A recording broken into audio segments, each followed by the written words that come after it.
परमेश्वर प्रभु यीशु मसीह के नाम से तेरे पास आकर तेरा धन्यवाद करते हैं आज के दिन के लिए। धन्यवाद करते हैं प्रभु जी इस एटमॉस्फेयर के लिए। जब तेरे वचन को हम मनन करते हैं, हम सब की तू सहायता करना, यीशु के नाम से मांगते हैं, आमीन। सुबह की बरकत यानी यीशु की बरकत प्रोग्राम में आप सबका स्वागत है।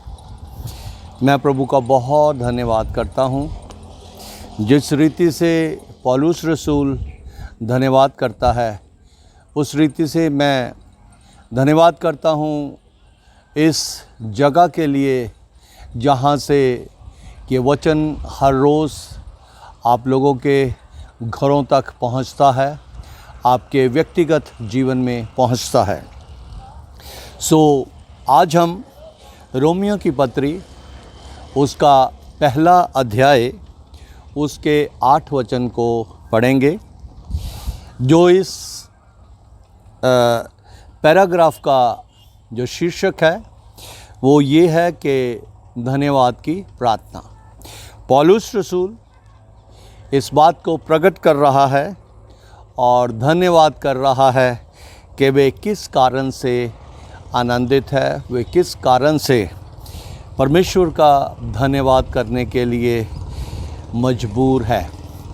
8 वचन में लिखा है, पहले अध्याय के 8 वचन में, पहले मैं तुम सब के लिए यीशु मसीह के द्वारा अपने परमेश्वर का धन्यवाद करता हूँ, क्योंकि तुम्हारे विश्वास की चर्चा सारे जगत में हो रही है। आज इस वचन को जब हम देख रहे हैं तो सबसे पहले हम इस बात के ऊपर ध्यान करेंगे कि पौलुस रसूल ये कहता है कि मैं तुम सब के लिए यीशु मसीह के द्वारा अपने परमेश्वर का धन्यवाद करता हूँ। परमेश्वर का धन्यवाद करने की पौलुस रसूल को क्या ज़रूरत पड़ी?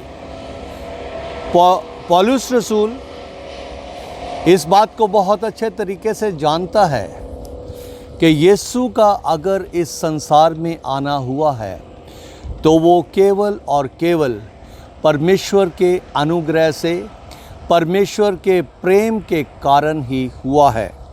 क्योंकि इंसान जिसको परमेश्वर ने अपने स्वरूप, अपनी समानता में बनाया था, वो जब परमेश्वर की बगावत में उतर गया, उसने परमेश्वर की अनाज्ञाकारिता की, परमेश्वर क्रोधित हुआ। लेकिन क्योंकि इंसान को परमेश्वर ने अपने स्वरूप, अपनी समानता में बनाकर इस पृथ्वी का सारा अधिकार उसे दे दिया था, इसलिए परमेश्वर को अपने पुत्र प्रभु यीशु मसीह को इस संसार में भेजना पड़ा। इस वजह से पौलुस रसूल परमेश्वर का धन्यवाद करता है कि परमेश्वर ने बड़े ही ज़्यादा अनुग्रह से त्रिएकता के उस व्यक्ति को भेजा जो मनुष्य जाति को बचा सकता था। और प्रभु यीशु मसीह के द्वारा ही आज भी सारे कार्य होते हैं, क्योंकि परमेश्वर ने अपने पुत्र प्रभु यीशु मसीह को वो अधिकार देकर इस पृथ्वी पर भेजा था। अजीज़ों, यहाँ पे हम इस बात को समझेंगे कि परमेश्वर का प्रेम इंसान के प्रति कभी भी कम नहीं हुआ। इसी बात को जानता हुआ पौलुस रसूल परमेश्वर का प्रभु यीशु मसीह के द्वारा, वो जानता है कि अगर यीशु मसीह उसके जीवन में ना आता, प्रभु यीशु मसीह अपने ज्योति को उसके ऊपर ना प्रकट करता, तो वो किसी भी प्रकार से बच नहीं सकता था, यानी कि वो स्वर्ग में नहीं जा सकता था। उसके लिए जो स्थान था वो नरक ही था। लेकिन पौलुस रसूल इस बात को जानता नहीं था, समझता नहीं था। इसी वजह से जब प्रभु यीशु मसीह ने अपनी ज्योति, अपना जलवा जो है वो पौलुस रसूल के ऊपर प्रकट किया, उस वक्त प्रभु ने उससे पूछा, हे शाऊल तू मुझे क्यों सताता है। इसको मालूम नहीं था कि मैं किसके साथ इतना विरोध कर रहा हूँ और क्यों कर रहा हूँ, ये सब मालूम नहीं था। और इसने फिर पूछा, हे प्रभु तू कौन है, मैं किसको परेशान कर रहा हूँ, मैं किसको सता रहा हूँ। तब यीशु ने इसको जवाब दिया था कि मैं यीशु हूँ जिसे तू सता रहा है।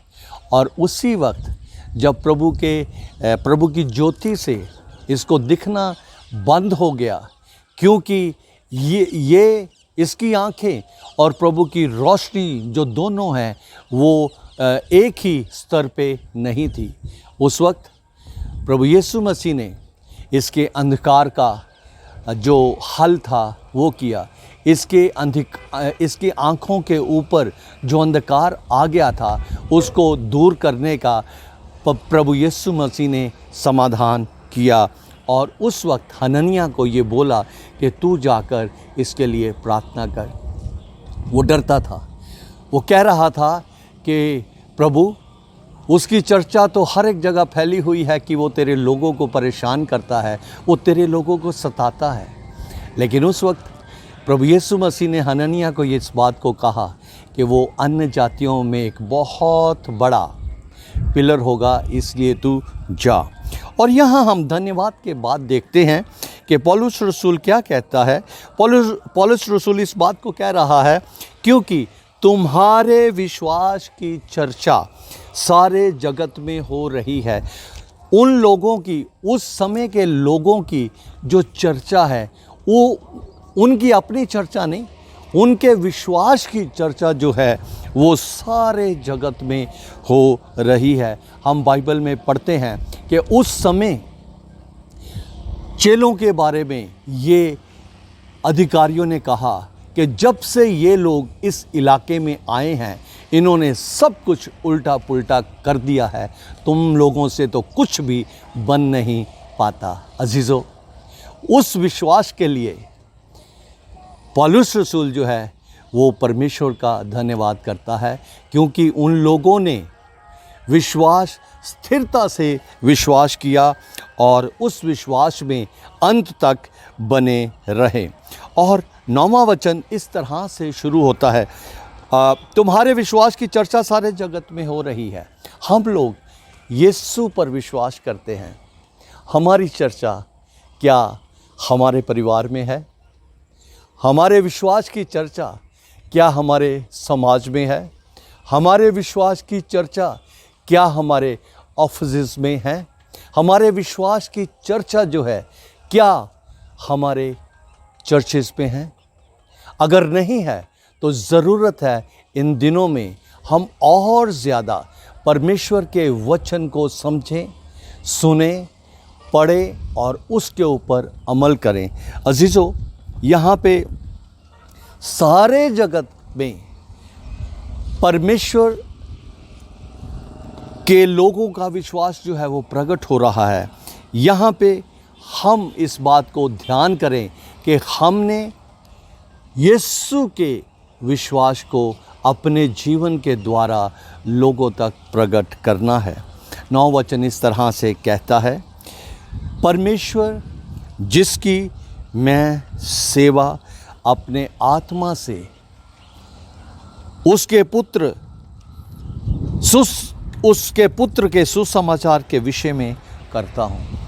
मैं परमेश्वर का सेवक हूँ और उसकी सेवा मैं अपने आत्मा से, आत्मा का मतलब है कि मैं पूरे मन से, पूरे दिल से, पूरी शक्ति से परमेश्वर के साथ प्रेम करता हूँ, उसकी मैं सेवा करता हूँ। और जब हम परमेश्वर की सेवा करते हैं तो अजीज़ों, हमारे लिए परमेश्वर हर एक चीज़ को, हर एक परिस्थिति में, जैसे पौलुस रसूल इस बात को कहता है कि हम जानते हैं कि जो लोग परमेश्वर से प्रेम करते हैं सारी बातें उनके लिए मिलकर भलाई को उत्पन्न करती है। अजीज़ों, मुझे और आपको इस बात को समझना है कि हम किसकी सेवा कर रहे हैं। इसकी सेवकाई के बारे में हम कल देखेंगे। प्रभु आपको बहुत बहुत आशीष दे। प्रभु में बने रहें। मेरी ओर से, मेरे परिवार की ओर से, मेरी कलीसिया की ओर से, आप सब जो देखने वाले हैं, सुनने वाले हैं, प्रभु में बढ़ने की इच्छा रखते हैं, सबको जय मसीह की।